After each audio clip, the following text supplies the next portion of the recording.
Saudações a todos, meu nome é Domingos Schiala, contabilista e fiscalista. Estou mais uma vez aqui para darmos prosseguimento naquilo que tem sido as nossas rubricas de aprendizagem sobre matérias ligadas ao Sistema Jurídico Tributário Nacional.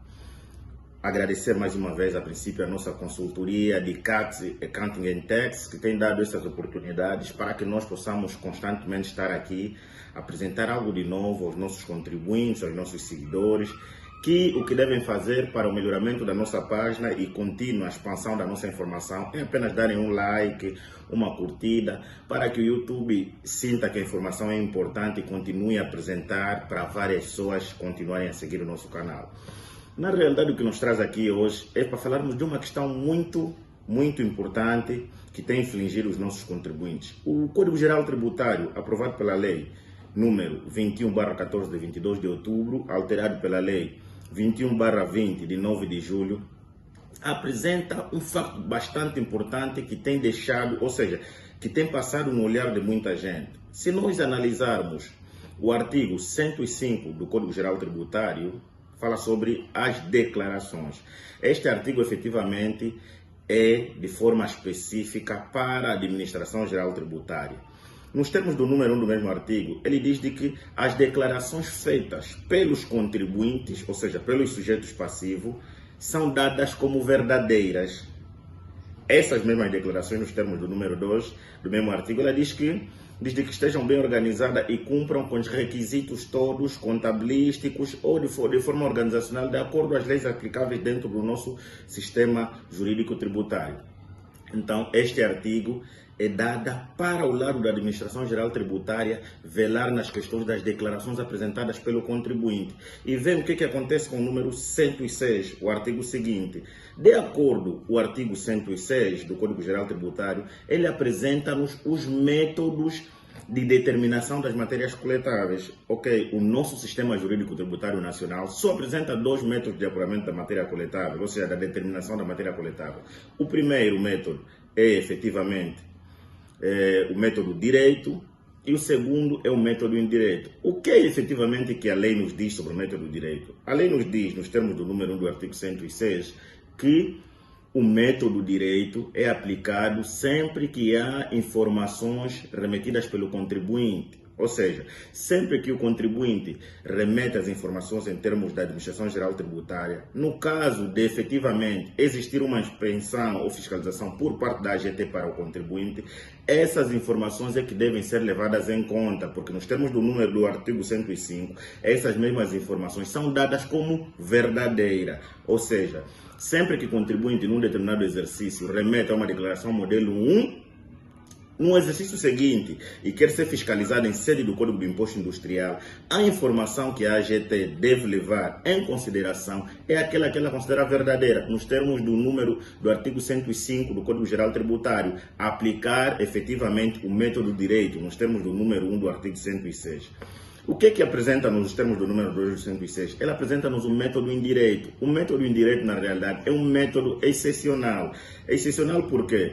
Porque sabemos várias vezes que há instituições que nos remetem dossiês em termos da AGT, ou seja, no portal atribuído para os contribuintes, como por exemplo informações em sede do IRT, informações em sede do Código do Imposto Industrial, informações em sede do Código do Imposto de Selo. Essas instituições têm falhado nesse ramo e o termo do número 2 do 106 é deixada para situações do gênero, ou seja, é algo excepcional que a Administração Geral Tributária pratica para que resolva situações do gênero em termos de fiscalização. Mas existem também aquelas instituições que, porventura, em termos de insuficiência, falta ou algum outro requisito, também é aplicado os termos do número 2 do artigo 106, que é o método indireto. Mas só que este método indireto, se analisarmos nos termos do número 3 do artigo 106, que fala desses métodos de determinação da matéria coletável, ele diz que os métodos indiretos ou estes métodos presuntivos que nós aplicamos em termos deste artigo são geridas de forma direita nas suas leis específicas. Então, o que a Administração Geral Tributária deve fazer constantemente antes de fiscalizar um determinado contribuinte é levar a cabo, analisar as informações que ele tem disponível por parte da AGT, na base de dados da AGT.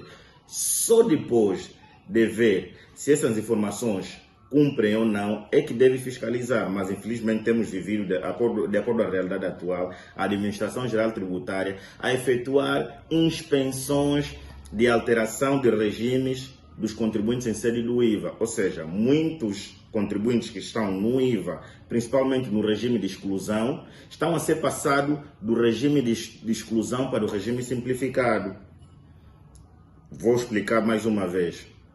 De acordo à lei de aprovação do OGE de 2024, ela apresenta um requisito bastante fundamental nos termos do artigo 60, que é o volume de faturação. Ou seja, todo contribuinte que durante o exercício anterior teve um volume de faturação inferior ou igual a 25 milhões de kwanza, este contribuinte deve manter-se no regime de exclusão do IVA.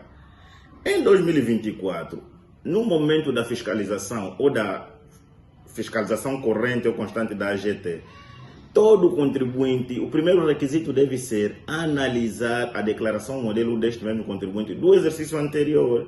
E no exercício anterior, nós sabemos efetivamente se o contribuinte remeteu a declaração modelo 1 e seu volume de faturação anual não foi superior a 25 milhões de kwanza, este contribuinte obrigatoriamente deve continuar no regime de exclusão, porque é isto que a lei diz. Mas infelizmente a AGT tem aplicado muitas presunções nos termos do número 2 do artigo 106, como fundamento de alteração do regime dos contribuintes, algo que não é bastante certo e justo, porque viola efetivamente o Código Geral Tributário e viola as garantias dos contribuintes. Por quê? Porque o contribuinte tem informações disponíveis em sede do portal da AGT.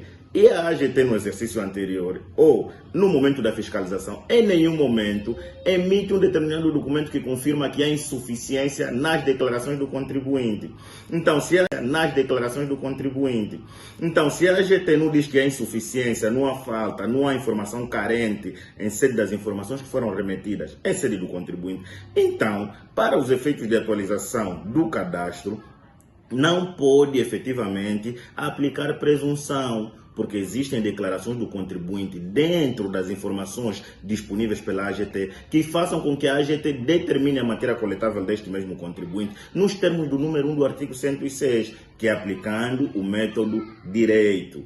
Este método é aplicado sempre que nós temos informações disponíveis em sede da Administração Geral Tributária. Então, apelamos mais uma vez à AGT que tenha bom senso e que cumpra efetivamente com as garantias dos contribuintes. Por quê? Porque os contribuintes, nesta fase do campeonato, muitos deles são leigos na matéria, principalmente se analisarmos a Lei 19/14 de 22 de outubro, alterada pela Lei 26/20 de 20 de julho, que estamos a falar efetivamente do Código do Imposto Industrial. Ela não obriga os contribuintes do regime simplificado a terem contabilidade, ou seja, o Código do Imposto Industrial não obriga os contribuintes do regime de exclusão do IVA a terem contabilidade. Muitos deles são leigos na matéria. Por serem leigos na matéria, eles pagam por experiência já vivida, taxas que já sabem, consciencializaram que nós pagamos a taxa de 1%. Então, esses contribuintes que já conhecemos a realidade deles, sempre que recebem uma notificação em sede da AGT, eles não entendem nada, vezes nem procuram técnicos, nem procuram órgãos específicos que entendam a matéria. O que lhes vem na mente logo é fazer o pagamento e se livrar desses problemas, porque entre ver a sua loja encerrada por motivos de incumprimento e pagar este mesmo imposto, muitas das vezes eles têm corrido ou têm recorrido a sistemas de empréstimo ou dívidas para culminarem com essa situação, mas só que eles não sabem efetivamente que ao fazerem o pagamento destes mesmos impostos, estão a ser inseridos de forma automática num regime simplificado do IVA, e isso eles automaticamente ficam a pagar a taxa de 7%. É isto que eu gostaria mais uma vez de apelar à AGT. Muitos destes contribuintes são leigos na matéria, não entendem. Então, às vezes é importante que a informação seja bem divulgada. Mesmo que a informação seja bem divulgada, cumprirmos com as garantias dos contribuintes. Porque eu, que tenho uma declaração em sede da AGT, tenho informações relativamente a um determinado exercício que concorre para a alteração do meu regime, não posso, ou seja, a AGT não pode aplicar presunção na matéria coletável quando eu tenho uma declaração inserida no portal do contribuinte.